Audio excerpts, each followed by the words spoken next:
लवकरात लवकर आरोपींना अटक झाली पाहिजे आणि माझ्या वडिलांना न्याय हा लवकरात लवकर मिळाला पाहिजे. आम्ही सर्व कुटुंबीय म्हणजेच गाव पण यायला तयार आहे त्या मोर्चामध्ये. तसं मी तुम्हाला एकच विनंती करते की तुम्ही पण मोठ्या संख्येने त्या मोर्चात सहभागी व्हा आणि माझ्या वडिलांना लवकरात लवकर न्याय मिळवून द्या. सरपंच संतोष देशमुख अण्णा यांची हत्या होऊन जवळजवळ 17 दिवस उलटून गेले तरी देखील त्यांच्या हत्येप्रकरणी मुख्य आरोपी वाल्मिक कराड, सुदर्शन घोले हे आत्ताही फरार आहेत. मुख्यमंत्र्यांनी STIची चौकशी लावली, नवीन SP ची बदली केली तरी देखील आरोपी अजून काही पकडण्यात आलेले नाहीत. त्यामुळे एकंदरीत संपूर्ण महाराष्ट्रामध्ये वातावरण पेटलं आहे. प्रत्येक जिल्ह्यामधून संतोष देशमुख यांना न्याय मिळण्यासाठी आवाज उठवला जातोय.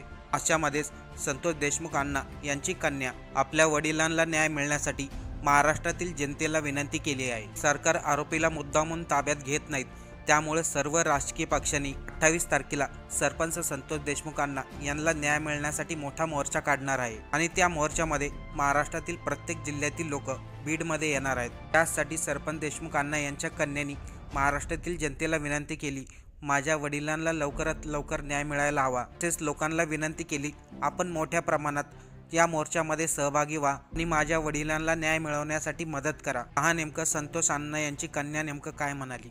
माझ्या वडिलांना न्याय हा लवकरात लवकर मिळाला पाहिजे. आम्ही सर्व कुटुंबीय म्हणजेच गाव पण यायला तयार आहे त्या मोर्चामध्ये. तसं मी तुम्हाला एकच विनंती करते की तुम्ही पण मोठ्या संख्येने त्या मोर्चात सहभागी व्हा आणि माझ्या वडिलांना लवकरात लवकर न्याय मिळवून द्या. आणि ही घटना नंतर होऊ नये यासाठी आपल्याला जो मूळ आहे ह्या आरोपींचा त्यांना पकडलं पाहिजे, म्हणजे जो मास्टर माइंड. कारण की ही घटना नंतर होऊ नये आणि जे आज माझे छत्र हरवले, म्हणजे हिरावून घेतले माझ्या वडिलांचे छत्र, हे कोणत्याच कुटुंबावर किंवा कोणत्या मुलीवर वेळ येऊ नये, मी एवढीच विनंती करते. तुम्ही लवकरात लवकर आरोपींना अटक करा आणि माझ्या वडिलांना न्याय मिळवून द्या. असुरक्षित वाटणारच, कारण की माझे वडील हे समाजसेवा करत होते आणि सगळ्यांना एकत्र घेऊन त्यांनी खूप समाजसेवा केली आणि ते इतके लोकांसाठी करत असताना त्यांच्यावर ही वेळ आली तर सामान्याचं काय, म्हणजे आमच्या कुटुंबियांचं काय किंवा गावकऱ्यांचं काय. सुरक्षा म्हणजे ते तर मला काही एवढं माहित नाही, फक्त आम्ही म्हणतोय की आमच्यासाठी सुरक्षा तुम्ही द्या.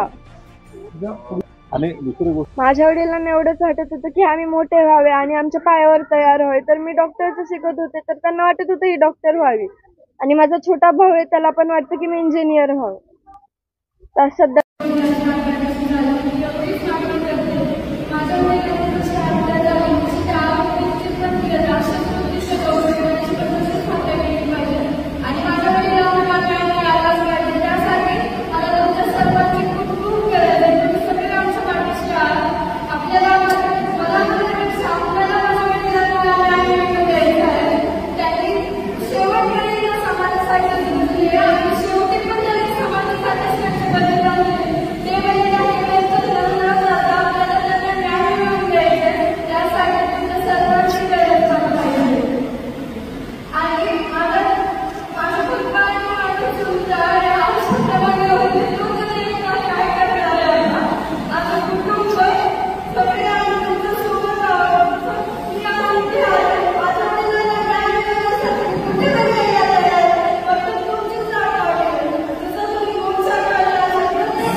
मित्रांनो, आज या मुलीच्या डोक्यावरून वडिलांचं छप्पर हरपलंय आणि प्रत्येक मुलाच्या जीवनामध्ये वडिलांचं किती महत्त्व असतं हे प्रत्येकालाच ठाऊक आहे. त्या प्रकारे संतोष देशमुख अण्णा यांची निर्गुणपणे हत्या झाली.